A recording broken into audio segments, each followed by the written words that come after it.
আসসালামু আলাইকুম প্রিয় দর্শকবৃন্দ, welcome back to my channel. আশা করি সবাই ভালো আছেন। আল্লাহর রহমতে আমিও ভালো আছি। আজকে আপনাদের সঙ্গে একটি ছোট গল্প, কিন্তু হৃদয় ছুঁয়ে যাওয়ার মতো। আমার মেয়ে খাসির মাথা খেতে খুবই পছন্দ করে। ওর মুখে একবার শুনি ওর বাবা সেটা মন থেকেই মনে রাখলো। আজ সকালে বাবা হঠাৎ করে বাজার থেকে এই খাসির মাথাটা নিয়ে আসলো। এসে ক্ষান্ত হয়নি, নিজের হাতে বসে বসে মাথাটা কেটে নিল। তারপর বলল, তুমি রান্না করে দাও তো, মেয়েটা খুবই খুশি হবে। এই জায়গাটাতেই আমার চোখের পানি চলে আসলো।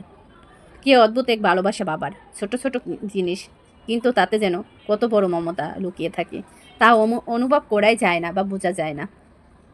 আমি রান্নাঘরে দাঁড়িয়ে ভাবছি, আমাদের মেয়েটা কতই না ভাগ্যবান। একদিকে বাবার ভালোবাসা যত্ন, আরেকদিকে মায়ের ভালোবাসা দিয়ে রান্না। এটাই তো পরিপূর্ণ পরিবার, আল্লাহর দেওয়া শান্তি, এক টুকরো জগৎ। ইনশাআল্লাহ আজ রান্না করব খাসির মাথা। পুরো ভিডিওটি, রেসিপিটি দেখবেন।